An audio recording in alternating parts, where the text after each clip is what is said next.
안녕하세요. 저희는 2조고 다들 이름을 짓지 않으셨더라고요. 그래서 저희가 다 모인 적이 몇 번 없죠라는 이름으로 이름을 지었는데 없는 걸로 하겠습니다.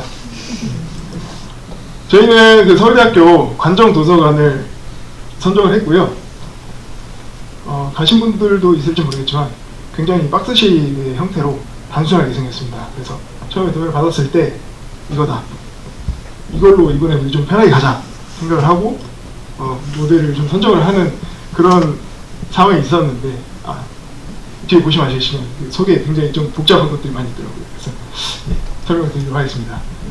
계획 단계부터 해서 저희는 사전 작업 모델링, 작업 관리, 그리고 모델 검토, 이슈 사항, 결과물 이 순으로 작업을 발표를 진행하도록 하겠습니다. 첫 번째 계획 단계입니다. 다음으로 보시면은 저희 먼저 일단 역할 분담을 먼저 말씀드리면 저 조장으로서 PPT 작성, 발표, 그리고 지하 1층 구조 모델링을 진행하였고, 그리고 홍선범님은 간섭 검토, 물량 산출, 공정 시뮬레이션, 그리고 6층, 7층 구조 모델링, 열람실 모델링, 플러스 모델링을 진행하였습니다. 그리고 권혁주님은 도면화, 일람표 작성, 2층, 3층 구조 모델링, 관정마루, 로비 모델링, 스디가든, 커트널 모델링을 작성하였고, 그리고 이승현님은 렌더링, 서브 관리, 링크 관리, 4층, 5층 구조 모델링, 그리고 저희의 그 메인 파사드가 될 수 있는 외벽 패널 모델링을 실시하였고, 저희는 공통적으로 구조 모델링과 건축 모델링을 층별로 그리고 실별로 나눠서 작업을 했습니다. 저희 보시는 이 애니멀들은 다 저희가 기르는 애니멀들입니다. 저희 건축물 선정 이유를 세 가지를 꼽아봤는데요. 첫 번째는 비정형 외피, 두 번째는 특수 구조, 세 번째는 증축입니다. 비정형 외피를 말씀드리자면, 오른쪽에 보시는 외피는 실제 시공된 그 비정형 외피인데, 알루미늄 패널로 이루어진 삼각형 형태의 솔리드 보이드한 그런 모듈이 총 1,500개 정도가 되는 모듈들이 4면, 안쪽까지 해서 총 5면을 감싸고 있는 그런 구조로 되어 있습니다. 왼쪽에 보시는 게 외벽 패널 상세되었고, 그리고 다음으로 특수 형태 구조를 보시면, 왼쪽 이미지는 인터넷에서 가져온 외부 렌더링 이미지고, 기역자 형태로 보실 수가 있습니다. 뒤쪽에 관악산이 있고요. 아주 멋있는 전경을 가지고 있죠. 그리고 플러스 골조도는 저희가 작성한 게 아니고 그 구조 설계 계산서에서 실제로 작성을 했던 플러스 골조도입니다. 추후에 보시겠지만 저희가 작성한 모델과 굉장히 유사한 형태를 띠게 됩니다. 그리고 증축 구조인데요. 이거 총 건축 배치도 단면도인데, 앞쪽에 보시면은 기존의 도서관, 기존 중앙 도서관이 있습니다. 지어진 지가 30년이 넘은 노후화된 건축물인데, 이 건축물을 상부로 총 115m가 넘는 트러스 구조가 무지주 공간을 형성해서 이쪽으로 증축이 되는 그런 구조입니다. 왜냐면 기존의 그 중앙 도서관 같은 경우 기둥을 구조 분석을 했을 경우에 상부에 있는 하중을 지지하지 못한다고 구조 설계 쪽에서 결론이 났기 때문에 우리나라로 최초로 시공이 되는 리프트 앤 슬라이딩 방식으로 트러스 구조를 건축물로 적용을 해서 짓게 되는 그런 구조인데요. 그래서 좀 특수한 구조이기도 하고, 그리고 앞으로 저희가 노후화되는 건축물들이 많아지는데 그 건축물들을 어떻게 해결해야 될 것인가에 대한 어떤 대안이 될 수 있을 거라고 생각을 해서 이런 부분을 저희가 선정 이유로 선택을 했고요.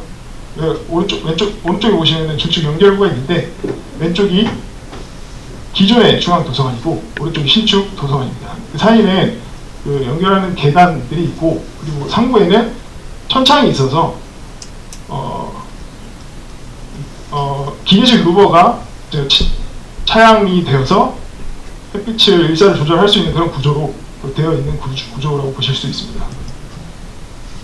간단하게 층별 존입을 말씀드리면, 6층, 7층에는 여러분들 아시는 그 도서 열람실이 있고, 그 밑에 1, 2, 3층에 왼쪽에 보시는 그 파란색 점선으로 되어 있는 부분은 스터디 그룹, 세미나실 이런 것들이 배치가 되어 있고요. 그리고 오른쪽에는 회의실, 패커티 라운지라고 교수님들이 이용하시는 그런 공간들이 있습니다.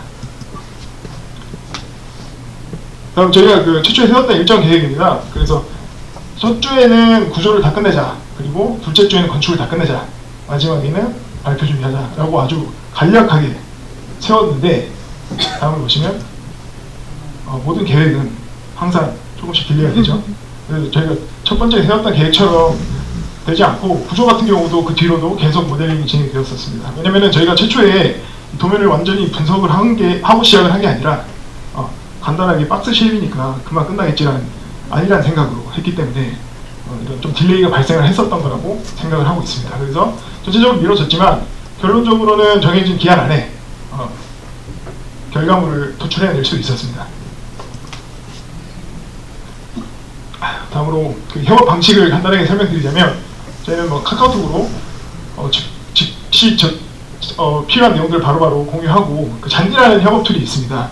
그래서 뭐 일정 공유나 자료 같은 것들을 공유하고 그리고 갤러리를 통해서 매일매일 그 진행 사항들을 보고하는 그런 그 협업 툴을 이번에 사용을 해봤는데 뭐 괜찮더라고요. 쓰실 분들은 쓰시면 될 것 같습니다. 그리고 구글 드라이브를 통해서 저희는 그 좀 무거운 파일들을 좀 보관하고 공유를 했고 그리고 저희 같은 경우는 서버를 이용했는데 이 서버에 중요한 파일들, 중앙 파일을 놓고 작업을 진행했습니다. 그리고 LOD 단계 설정은 저희는 최초에는 350 정도를 생각을 해서 좀 디테일하게 실제로 시공할 때 어느 뭐 간섭까지 검토하는 그런 걸 목표로 해서 LOD 단계를 설정했고 그리고 모델링을 함으로써 보시는 것과 같이 트러스 구조 부분이 만나는 부분도 최대한 디테일하게 한번 구현을 해보았고요. 저희 또 현장 답사를 다녀왔습니다. 저는 현장 답사를 되게 좋아하는데 근데 외부인이라서 들어갈 수가 없었습니다. 그 디테일을 좀 많이 파악을 할 수 있었고요. 다음으로 그리고 저희는 이게 좀 서울대학교에서 그 운영 관리를 하는 공간이다 보니까 아무래도 좀 이렇게 VR 자료라든지 이런 좀 최첨단 그런 시스템이 잘 되어 있더라고요. 그래서 VR 자료를 통해서 제가 직접 답사를 하지 못한 부분도 다 확인을 하면서 모델링에 매우 많은 도움을 받을 수 있었습니다. 예, 다음은 사전 작업 및 모델링 단계입니다. 저희 그 중앙 파일 생성을 할 때 먼저 다들 하셨다시피 그리드랑 레벨을 먼저 설정을 했는데 그리드 같은 경우는 X축으로 15개, Y축으로 7개 그리드가 있고요. 그리드는 사실 뭐 큰 문제가 될 건 아닌데 다음으로 레벨을 보시면 이쪽에 보시면은 레벨 값이 해수면 기준 EL 값으로 다 도면에 선정이 되어 있었어요. 그래서 EL 값으로 적용을 하면 되겠구나 일괄적으로 생각을 했는데 또 구조도는 SL 기준으로 선정이 되어 있었습니다. 또 어느 도면은 또 FL로 기준으로 잡혀 있고 왜 그런지 모르겠는데 처음에 레벨 값을 선정을 할 때 이 기준들을 명확하게 잡아서 EL이라는 기준을 제외하고 SL과 FL로 기준을 나눠서 어느 층은 FL-80이 SL이 되고 이런 구조들을 파악을 하는 게 중요하다고 생각을 했기 때문에 이제 그 작업을 먼저 선행을 했고요. 그래서 SL과 FL을 나눠서 작업을 진행했습니다. 잘했다는 건 아닌데 나중에 또 문제가 이것 때문에 발생하는 부분이 또 있습니다. 그리고 저희는 그 패밀리를 굉장히 많은 패밀리들이 있는데 보시면은 기둥이 54개, 벽이 35개, 슬라브가 20개, 도가 554개입니다. 근데 이 많은 것들을 저희가 일일이 다 그 레빗 안에서 작업을 하기엔 좀 시간도 많이 걸리고 그래서 저희는 그 엑셀로 작업을 하고 그것을 패밀리 유형을 그 패밀리 텍스트 파일 있죠? 그걸 적용을 해서 한 번에 다 씌워서 작업을 했었습니다. 기초도 보시면은 기초가 단차가 굉장히 많습니다. 어느 부분 또 마이너스 2300까지 되는 부분도 있는데 그래서 기초를 단차를 다 주고 기초도 유형만 10가지가 넘기 때문에 이 10가지들을 다 독립기초, 줄기초, 매트기초가 모두 혼용되어 있는 아주 재밌는 구조로 보실 수 있습니다. 기둥 같은 경우도 다음 슬라이드를 보시면 양쪽에 그 다리라고 보실 수 있는 철골 기둥으로 되어 있는 구조들이 있고 그리고 또 1, 2, 3층 하부에는 RC 구조로 기둥이 또 배치가 되어 있습니다. 가운데는 SRC 구조로 기둥이 되어 있고 그리고 약간 갈색으로 되어 있는 이 점선은 그 5층인데 트러스 구조 기둥을 받쳐주는 인장 기둥입니다.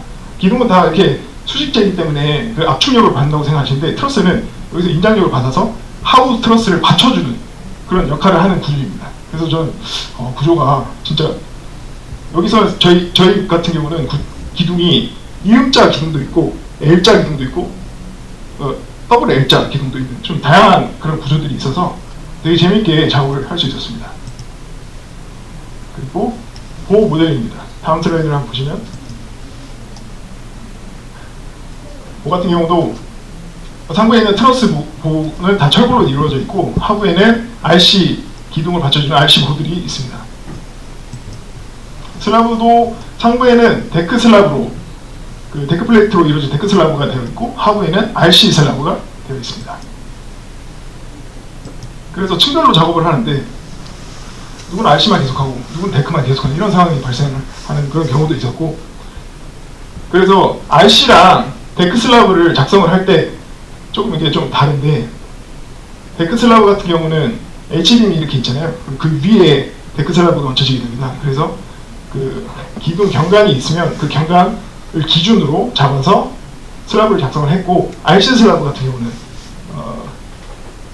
슬라브 위에다가 보 위에다 작성하게 되면은 그 보춤만큼이 그 간섭이 발생을 하기 때문에 그 보 사이에다가 저희가 그 수업 시간에 배웠듯이 보 사이에다가 작성을 해서 이 부분이 좀 헷갈렸는데, 그래서 두 가지 기준을 먼저 작성하기 전에 기준을 산정을 했습니다. 데크 슬라브는 보 경관 기준, RC 슬라브는 그 내부 내경, 암묵치라고 하죠. 그 내경으로 작성을 하자고 약속을 하고 작업을 진행을 하였습니다.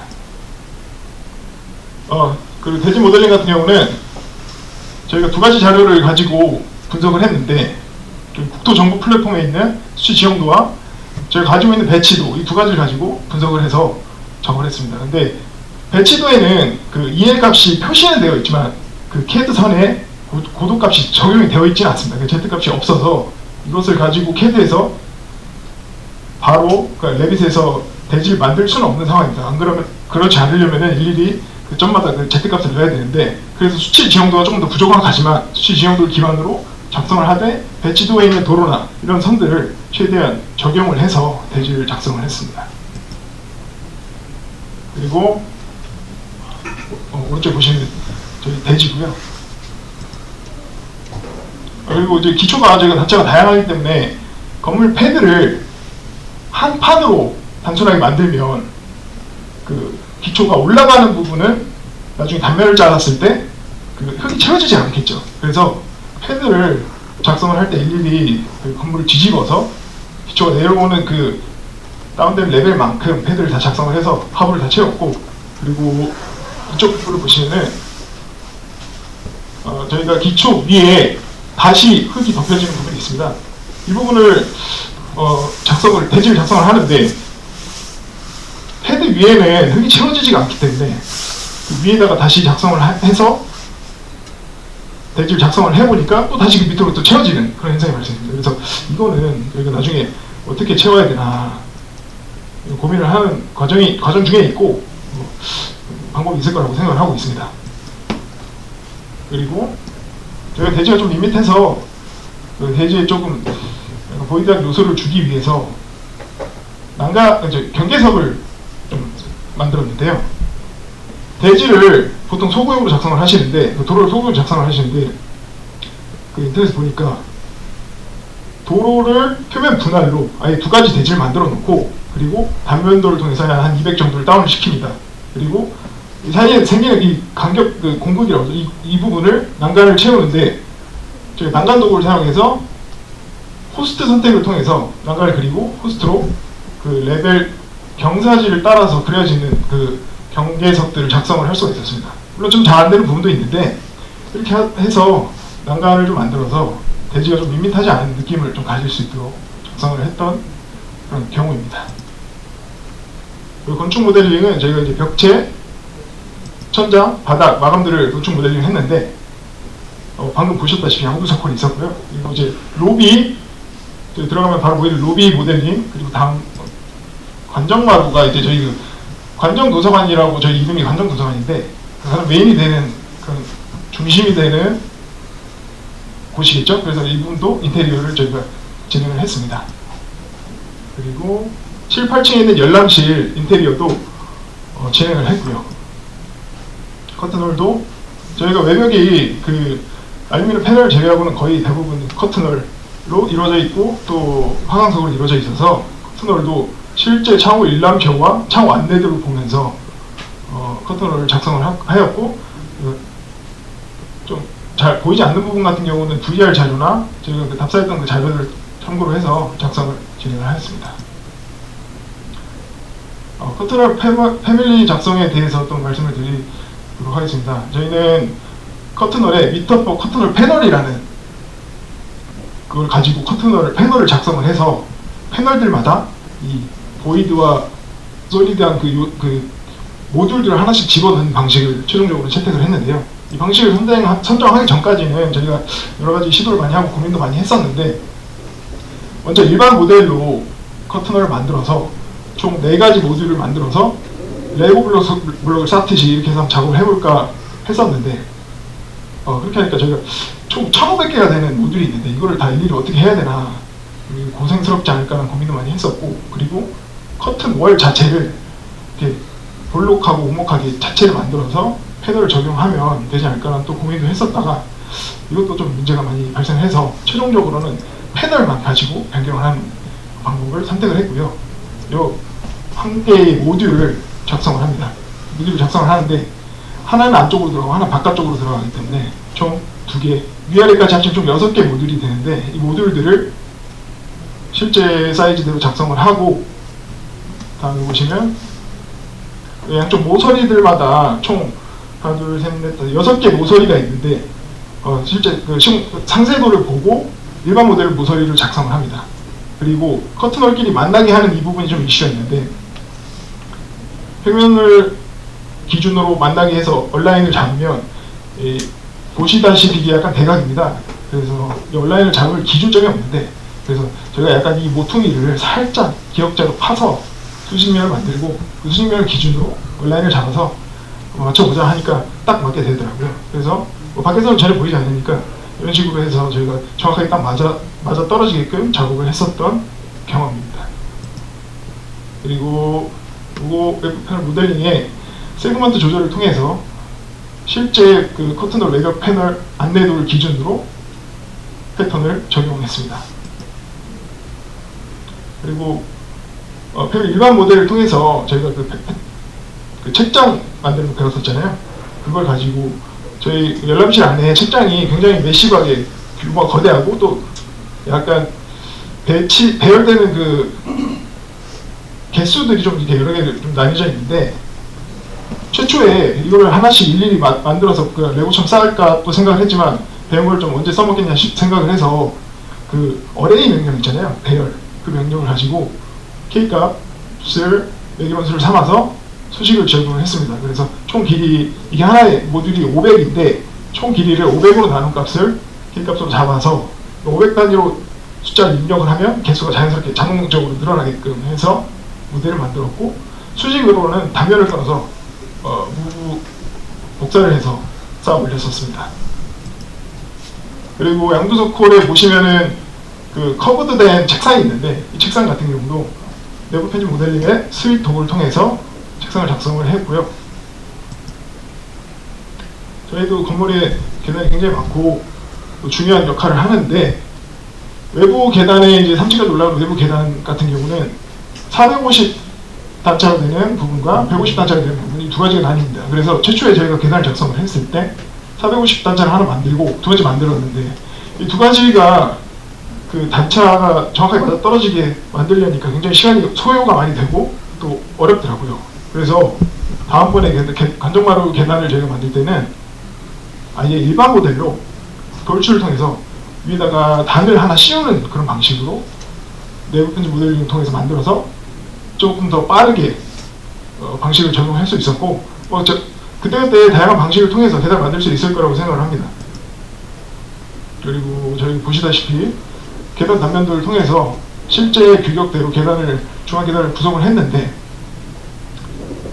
이게 그 HDM 계단인데 저희는 일단 RC 계단으로 만들어 놓자 하고 얘기를 하고 만들어서 HDM 계단까지는 어떻게 만드는지 몰라서 시간을 좀 뺏지 말자라고 생각을 했고 계단을 만드는 진행을 했었습니다.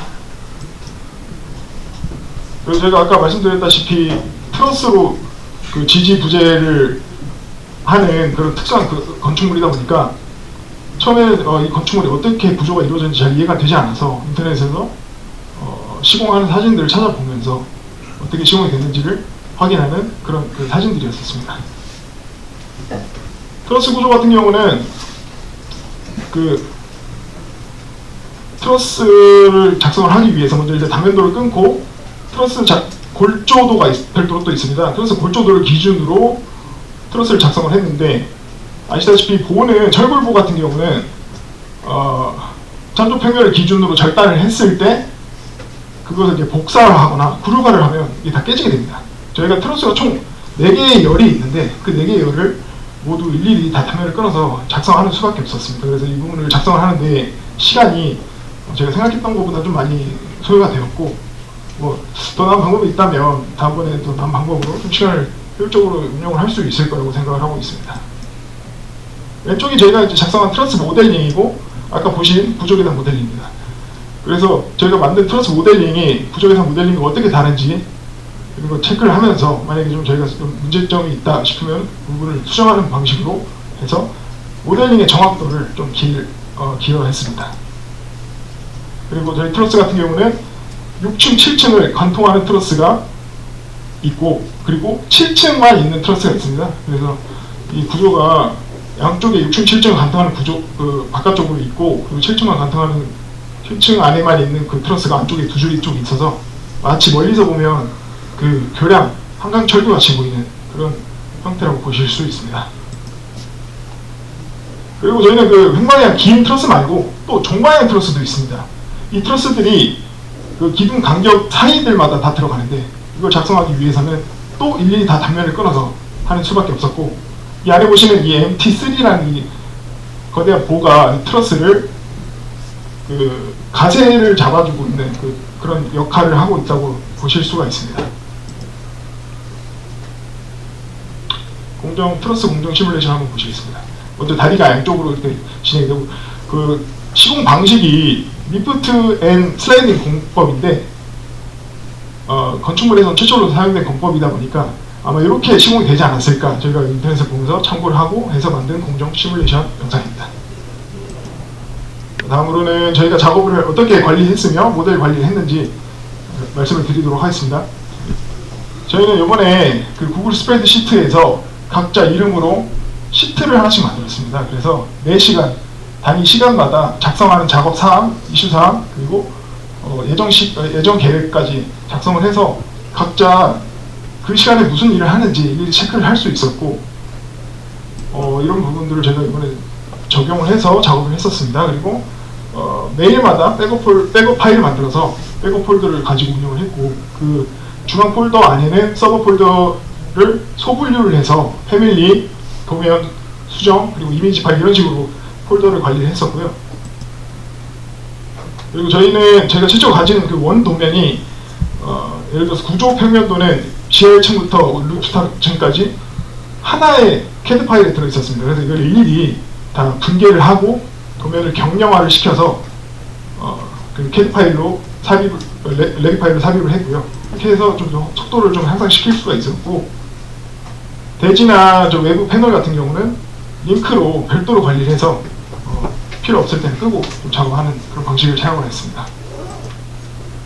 그리고 상부에 저희 그 열람실에 들어가는 이 책상과 의자들은 그냥 가구를 모두 모델로 한 번에 잡아서 가구를 껐다 켜고 모델을 껐다 켜는 그 방식을 통해서 필요할 때만 좀 보여지게, 도면화할 때만 이런 식으로 보여지게끔 작성을 했었습니다.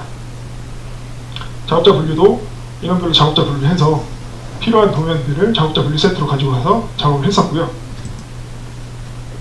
모델 검토 단계에 대해서 말씀드리도록 하겠습니다. 저희도 모델 검토를 진행을 했는데, 구조 검토를 진행하면서 총 약 200, 한 층에 한 200 몇 개씩의 그 간섭이 발생을 하더라고요. 그래서 대표적인 간섭이 발생하는 부분들을 보고 계십니다.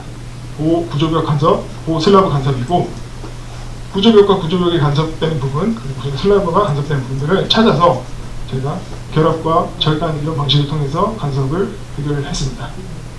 그리고 이건 다면 뷰를 체크하는 그런 영상인데, 배치도에서 다면도를 하나 끊어서 그것을 키보드로 움직여가면서, 지금은 이거 저희가 용량이 커서 좀 뚝뚝 끊기는 그 경향이 있는데, 이렇게 일일이 좀 문제가 있는 부분들을 즉각적으로 찾아낼 수가 있었습니다. 다음으로 이슈 사항에 대해서 말씀을 드리겠습니다. 아까 말씀드린 이슈 사항인데 FL과 SL을 나눠서 작업을 하다 보니까 이점도 있지만 또 저희가 그 공정 관리를 했을 때, 그러니까 공정 나비스웍스에서 공정 시뮬레이션을 돌리기 위해서 세트를 분류를 하는데 FL, 예를 들어서 FL 7층에 구조 프레임이 있는 게 SL 7층에도 똑같이 있는 그런 현상이 발생합니다. 그래서 이런 것들을 나비스웍스에서 어떻게 할지 사전에 좀 알고 작업을 하는 게 나중에 공정 관리할 때는 효율적이지 않을까 생각을 했었습니다. 그리고 지금 이거는 평면에서 보시는 부분인데 경량 벽체가 이 앞쪽에 대각으로 지나가는 부위가 저희가 링크로 걸려있는 그 외벽 패널입니다. 링크다 보니까 대각 부위가 평면에서 표현이 됐을 때 결합이 안 되는 겁니다. 그래서 이거를 이 요소 때문에 링크를 결합을 해서 관리를 하자니 또 너무 느려질 것 같고 이 부분에 대해서 어떻게 나중에 해야 될지 좀 고민하는 부분이 있었고, 그리고 계단 하부에 기둥이 있습니다. 근데 그 기둥도 상단 베이스 부착으로 올렸을 때 깔끔하게 맞아 떨어지는 게 아니라 지붕 같은 경우는 깔끔하게 맞아 떨어지는데 계단 하부는 저렇게 직각으로 떨어지더라고요. 그래서 이 부분도 해결하는 방법을 저희는 지금 고민 중에 있습니다. 최종 결과물을 보시도록 하겠습니다. 공정 시뮬레이션을 RC와 철골 모두 합쳐서 작성을 해봤습니다. 먼저 트러스 구조가 먼저 선형이 돼서 작업이 됐고요. 그리고 탑다운 방식으로 위에서 트러스 작업을 하는 동안 밑에서는 또 RC 타설이 진행되는 그런 공정을 보고 계십니다.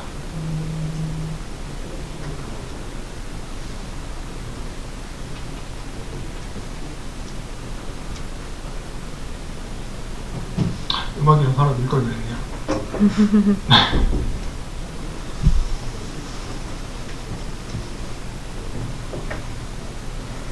이 나빅스웍스를 잘 다뤄서 효율적으로 랩 모델링 하는 게 좀 중요하다고 생각을 했었습니다. 저희가 맨 처음부터 나빅스웍스를 운영을 하고 작업을 했었으면 나빅스웍스 모델링 작업 세트를 구성할 때 조금 더 빨리 할 수 있지 않았을까. 어제 이것만 몇 시간 넘게 했었던 것 같은데. 그리고 애니메이션, 관측점을 통해서 만든 애니메이션입니다. 추후에 트윈모션으로 보실 렌더링 영상도 있지만 나빅스웍스로도 이렇게 애니메이션을 한번 만들어 보았습니다. 도면화 작업을 거쳤고 저희는 기존의 원도면과 최대한 유사하고 일치하도록 도면화 작업을 하는 것을 컨셉으로 도면화 작업을 진행했습니다. 건축 패널들입니다. 다음으로는 구조 패널도 구조 태그들도 보와 기둥 모두 다 태그를 입력을 했고요. 인면도도 보시면은 인면 4면을 다 작성을 했었고 단면도도 작성을 했습니다. 측면 아래에서도 모든 프로그램 하늘을 보실 수 있도록 작성을 해보았습니다. 저희 역시 기둥과 보 그리고 일람표를 작성을 해보았고요. 그리고 물량 산출도 한번 해보았는데 저희 같은 경우가 보가 총 개수를 세하려면 3,300개가 있더라고요. 예. 그리고 물량 산출을 해서 보니까 벽체 같은 경우는 16만 해배 정도가 나오고 바닥은 9만 해배 정도가 나오는 물량을 산출할 수 있었습니다. 렌더 이미지를 보시겠습니다. 외부 전경이고요. 굉장히 매시브한 건축물이죠.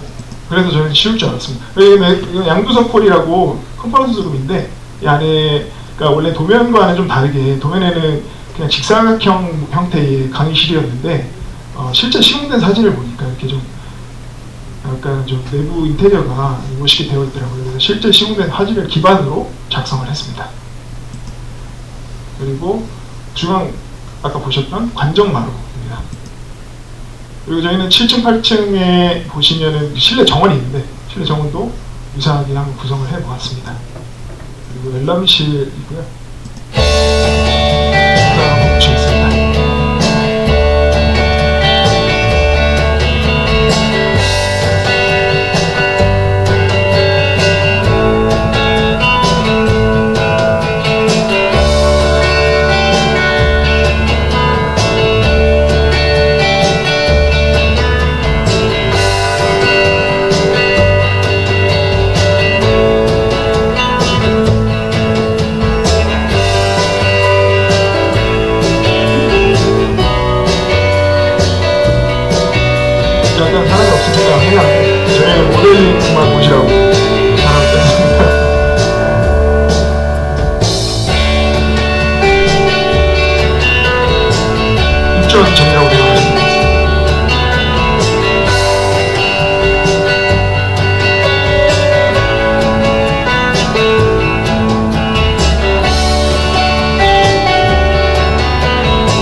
보시고 또 반대쪽은 이쪽과 그러니까 미련과 되는 형식으로 보시면 됩니다. 햇빛을 잘 받을 수 있도록 구성을 해놨습니다. 좀 유리들도 다 열고 닫을 수 있는 형들입니다.